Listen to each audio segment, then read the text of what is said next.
રક્તદાન કેન્દ્રની નવી પહેલ। હવે થેલેસેમિયાના દર્દીઓને થશે પૂરતી સારવાર। આજે થેલેસેમિયાના દર્દીઓ બ્લડ ટ્રાન્સલેશન અને રિસર્ચ સેન્ટરનું રક્તદાન કેન્દ્રમાં ઉદ્ઘાટન કરવામાં આવ્યું। સુરત શહેરના જાણીતા અને માનીતા ડોક્ટર દ્વારા રિસર્ચ સેન્ટરનું ઉદ્ઘાટન કરવામાં આવ્યું। થેલેસેમિયાના દર્દીઓને free of cost blood transaction કરી આપવામાં આવશે।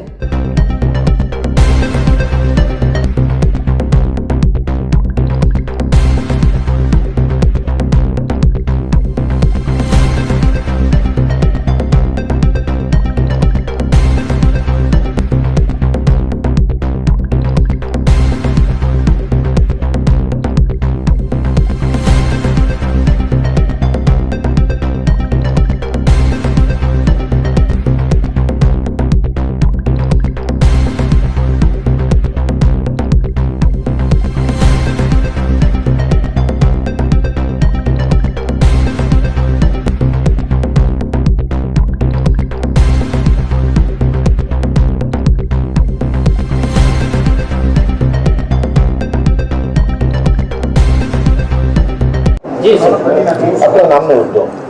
હું ડૉક્ટર પ્રદીપ પેઠે સુરત રક્તદાન કેન્દ્ર અને રિસર્ચ સેન્ટરનું પ્રેસિડેન્ટ છું હાલમાં, અને આજે થેલેસીમિયા ટ્રાન્સફ્યુઝન સેન્ટર અને રિસર્ચ સેન્ટરનું આજે ઉદ્ઘાટન છે। આ નિમિત્તે આપ સૌને આવકારવાનો આનંદ અનુભવું છું।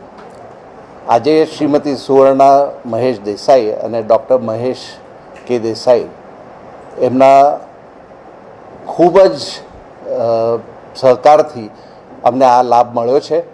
ઘણા સમયથી અમને ઈચ્છા હતી કે અમે થેલેસીમિયા માટે કંઈક કરી શકીએ। થેલેસીમિયા માટે લોહી તો પુરવાર અમે કરતા જ હતા, પણ આજે આ સેન્ટરની શરૂઆત થેલેસીમિયાના જે દર્દીઓ છે, એટલે બાળકો છે, એ લોકોને બ્લડ ટ્રાન્સફ્યુઝનની શરૂઆત આજે અહીંયાથી થશે। એટલે આવતા સમયમાં એ લોકો અહીંયાથી ફ્રી બ્લડ પણ લઈ શકશે અને અહીંયા જ ટ્રાન્સફ્યુઝન પણ થઈ શકશે। નમસ્તે।